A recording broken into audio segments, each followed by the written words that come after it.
Articulated foot 3 ഭാഗമായിട്ടാണ് divide ചെയ്തിരിക്കുന്നത്.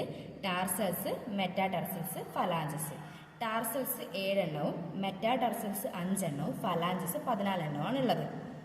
ഇനി നമുക്കിനി സർഫസ് നോക്കാം. 2 സർഫസ് ആണ്. ഇതിന് ഡോർസൽ സർഫസ് എന്നും ഇതിന് പ്ലാന്റാർ സർഫസ് എന്നും പറയാം.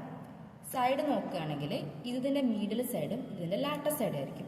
മിഡിൽ സൈഡ് എങ്ങനെ കണ്ടുപിടിക്കാന്ന് വെച്ചാൽ മിഡിലായിരിക്കില്ല നമ്മുടെ ബിഗ് ടോ ഉണ്ടാവുക. ആ ബിഗ് ടോന് വെറും 2 ഫലാഞ്ചസേ ഉണ്ടാകത്തുള്ളൂ. നിങ്ങൾക്ക് ഇവിടെ കാണാൻ പറ്റും 2 ഫലാഞ്ചസ്.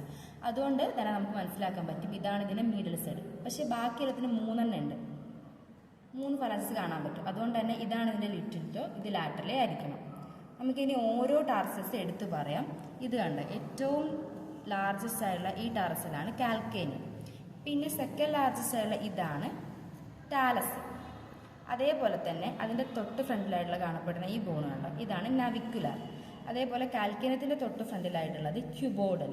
ഈ നവിക്കുലാർ പറഞ്ഞ ബോണിൻ്റെ തൊട്ട് മുന്നിലായിട്ട് 3 ചെറിയ ബോൺ കാണാൻ പറ്റുന്നുണ്ടല്ലോ, അതാണ് ക്യൂണിഫോം.